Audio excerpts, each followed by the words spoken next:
Hello everyone, I welcome you to this class. We are going to continue our chapter.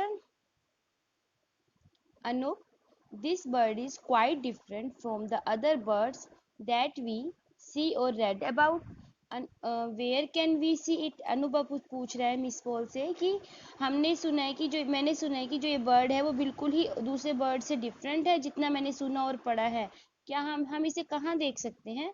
Miss Paul, alas, बड़े दुख की बात है। It is not so easy to spot one. कोई एक स्थान बताना, एक पक्का जगह बतानी ये इजी नहीं है। There are only 150 birds left in India. India में सिर्फ 150 बर्ड्स ही इंडिया में रह गए हैं। Most of them are in Rajasthan and Gujarat, और उनमें से भी कुछ ज़्यादा राजस्थान में है और गुजरात में है। There are a few birds still in Maharashtra, Andhra Pradesh, Karnataka and Madhya Pradesh, और उनमें से कुछ भी अभी भी महाराष्ट्र में है, आंध्र प्रदेश में है, कर्नाटक में है, मध्य प्रदेश में है। But they have completely disappeared from Punjab, Haryana, Uttar Pradesh, Orissa and Tamil Nadu. लेकिन वो पूरी तरह से गायब हो चुके हैं। पंजाब, हरियाणा, उत्तर प्रदेश, उड़ीसा और तमिलनाडु से ये बर्ड्स पूरी तरह से गायब हो चुके हैं। अनुप, इंडिड, सच में? I read that it is in great danger. मैंने पढ़ा है कि यह बहुत खतरे में है। Something about being critically endangered, मतलब कि एंडेंजर्ड मतलब कि जो बिल्कुल ही रेड जोन में है, मतलब ये जाति जो है वो विलुप्त होने वाली है। वो कह रहे हैं कि मैंने ऐसे पढ़ा है। Miss Paul, yes, we need to protect it so that it does not become extinct. Miss Paul कह रही है कि हमें इसे प्रोटेक्ट करने की जरूरत है ताकि इसकी जाति जो है एक्सटिंक्ट मतलब विलुप्त ना हो जाए। We can say that a species is extinct. It means that there is not a single living member left of that species. हम कह सकते हैं कि यदि कोई जाति गायब हो जाती है या विलुप्त हो जाती है, उसका ये मतलब होता है कि उस जाति का एक भी मेंबर जो है वो मतलब धरती पर नहीं रहता, मतलब वो पूरी तरह से गायब हो जाती है, हमें उसका एक भी मेंबर देखने को नहीं मिलता। Anoop, I remember reading that a bird called the dodo is extinct. Anoop कह रहे हैं कि मुझे याद आ रहा है कि मैंने पढ़ा है कि एक बर्ड जिसको डोडो नाम का एक बर्ड, वो है पूरी तरह से उसकी जाति विलुप्त हो चुकी है। Can that happen to the GIB? क्या ऐसा ही जीआईबी के साथ भी हो सकता है? Miss Paul, it could happen, ऐसा हो सकता है। Then students like you will only be able to see pictures of the bird and never in reality. फिर तुम्हारे जैसे बच्चे सिर्फ इस बर्ड की पिक्चर को बुक में ही देख पाएंगे, रियल में नहीं। देखो बेटा, ये वाला बर्ड है डोडो, जिसकी वो बात कर रहा है, भी जो विलुप्त हो चुका, अब हमें ये बर्ड देखने को नहीं मिलता। Miss Paul, well there are several reason. Miss Paul ये कह रहे हैं कि हाँ, और इसके और भी कई कारण हैं। The GIB found in some parts of Pakistan is hunted there. भी जो जीआईबी जो पाकिस्तान के जिन एरियाज में ये पाई जाती है, वहाँ पे इसका शिकार किया जाता है। Poaching is still practised in India. Poaching मतलब होता है कि शिकार करना। Killing of illegal way birds, killing of birds in illegal way, जो ये है इंडिया में भी किया जा रहा है। लोग अपने शौक के लिए बर्ड्स को मार देते हैं। Also there is a sharp decline in nature habitat of this bird. और इस बर्ड के नेचुरल हैबिटेट में, मतलब इसकी जो निवास स्थान है उसमें भी बड़ी तेजी से कमी आ रही है। A major cause is the expansion of agriculture fields and the increase is in mechanised farming in the area where GIB lives. इसका सबसे बड़ा कारण क्या है? एक तो जो एग्रीकल्चर फील्ड्स है उनका विस्तार हो गया है, और वहाँ पे मैकेनाइज्ड फार्मिंग में मशीनों के द्वारा फार्मिंग की जा रही है, जहाँ पे जीआईबी बर्ड्स रहते हैं। तो जब ऐसा कुछ होता है तो ये वहाँ रह नहीं पाते birds. This also means that human settlements get closer. इसका मतलब ये है कि जो ह्यूमन सेटलमेंट्स है वो बढ़ती जा रही है, मतलब कि ह्यूमन अपनी सेटलमेंट के लिए फॉरेस्ट कटिंग हो रही है, फॉरेस्ट कटिंग करवा रहा है अपनी, उसके लिए नए नए वेज यूज कर रहा है, जिसके लिए बर्ड्स को बहुत प्रॉब्लम हो रही है। Then there are some other reasons that may surprise you. इसके बाद कुछ और ऐसे रीजंस भी हैं जो तुम्हें हैरान कर सकते हैं। Dogs and major threat of the GIB. जो डॉग्स है वो भी एक बहुत बड़ा डर बने हुए हैं जीआईबी के लिए। As I have mentioned early, जैसे मैंने पहले ही मैंशन किया था द GIB lays its eggs on the ground, जो GIB है वो अपने eggs ground पे देती है, and dogs often eat the eggs, और जो dogs है वो often इसके egg को खा जाते हैं. Sometimes a GIB may simply dash against the high tension electric wires planted in its habitat and get electrocuted. कई बार जो GIB है वो हाई टेंशन इलेक्ट्रिक वायर जो इसके एरिया में मतलब कि हाई टेंशन इलेक्ट्रिक वायर्स लगी होती हैं कई बार उसमें फंस जाती है और करंट के झटके से इलेक्ट्रोक्यूटेड मतलब करंट के झटके से मर जाती है. It may also be hit by fast moving vehicles, और कई बार ये फास्ट मूविंग व्हीकल से भी हिट हो जाती है मतलब इसको नुकसान पहुंचता है. इधर देखते हैं एक बार पहले. The international union for conservation of the nature IUCN is the global authority on the status of the natural world and the measure needed to safeguard it.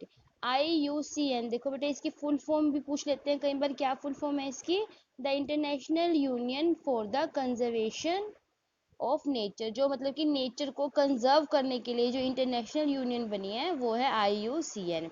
जो इसकी मतलब इसका मेन काम क्या है, ये देखती है कि what measures needed to safeguard it, भी हम क्या क्या स्टेप्स उठाए जा सकते हैं इसको सेफ करने के लिए.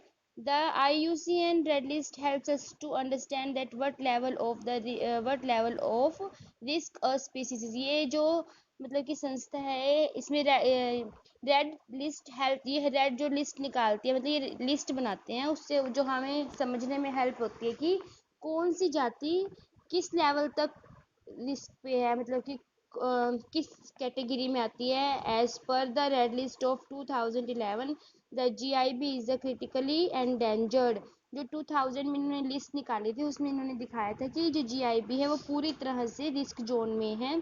This means that it faces an extremely high risk of extinction in the world, मतलब कि पूरे रिस्क जोन में है कि ये इनकी जाति जो है पूरी तरह से विलुप्त होने वाली है, जो इन्होंने 2011 में लिस्ट निकाली थी उसके अकॉर्डिंग.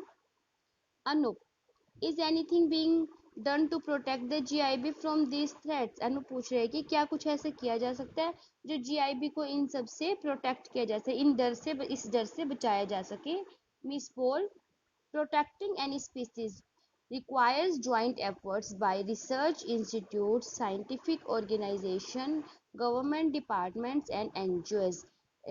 मिस पोल कह रही है कि ये इन सब मिले जुले एफर्ट्स से मिलजुल के जो एफर्ट्स करेंगे, जैसे रिसर्च इंस्टीट्यूट्स हैं, साइंटिफिक ऑर्गेनाइजेशन हैं, गवर्नमेंट डिपार्टमेंट्स और एनजीओ, इन सब के मिले जुले एफर्ट्स से हम इसको बचा सकते हैं. Research helps to understand the issue, scientific जो रिसर्च है वो हेल्प करती है हमें इशू समझने में भी, बात भी किस क्या मेन मुद्दा क्या है. And scientist help to look at the possible ways to address, और जो साइंटिस्ट है वो हेल्प करते हैं हमें पॉसिबल वेज बताते हैं उस प्रॉब्लम को से हम कैसे निपट सकते हैं. The issue while the government can help by setting aside fund, और जो गवर्नमेंट है वो हमारी कैसे हेल्प कर सकती है, वो हम इस फंड्स प्रोवाइड करवा के हेल्प कर सकती है. And making suitable laws as well as ensuring their implementation, और वो इस तरह के लाज बना सकती है और कि पक्का देखा जाए कि जो लाज बनाए गए हैं, जो नियम बनाए गए हैं वो पूरी तरह से इम्प्लीमेंट हो रहे हैं या नहीं.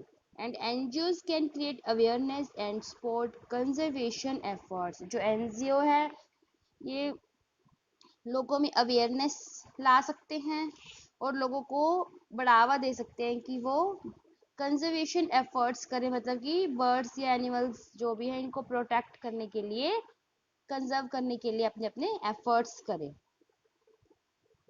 Anoop, can students like me help in any way? Anoop, क्या मेरे जैसे बच्चे भी किसी वे में हेल्प कर सकते हैं? Miss Paul, you have already started by trying to know more about this bird, तुमने पहले ही स्टार्ट कर दिया है इस बर्ड के बारे में जान मतलब वो और जानने के बारे में, जो तुम्हारे मन में इच्छा है ये ऐसा करके तुमने पहले ही इसको प्रोटेक्ट करने का काम शुरू कर दिया है. As you know the GIB is a fascinating bird and it is in great danger, जैसे कि तुम जानते हो कि ये एक बहुत फैसिनेटिंग मतलब आकर्षित करने वाला बर्ड है और इसकी जाति जो है वो खतरे में है.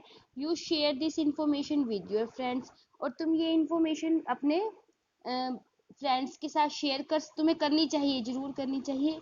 You could also work to spread the message of conservation of the species and their habitats, और तुम्हें ये मैसेज भी फैलाना चाहिए कि हमें जो इनकी जाति है और इनके हैबिटेट्स हैं, मतलब जो निवासन है, उसके लिए हमें कंजर्वेशन प्रोग्राम्स होने चाहिए या इनको सुरक्षित किया जाए, इस तरह का मैसेज फैलाना चाहिए।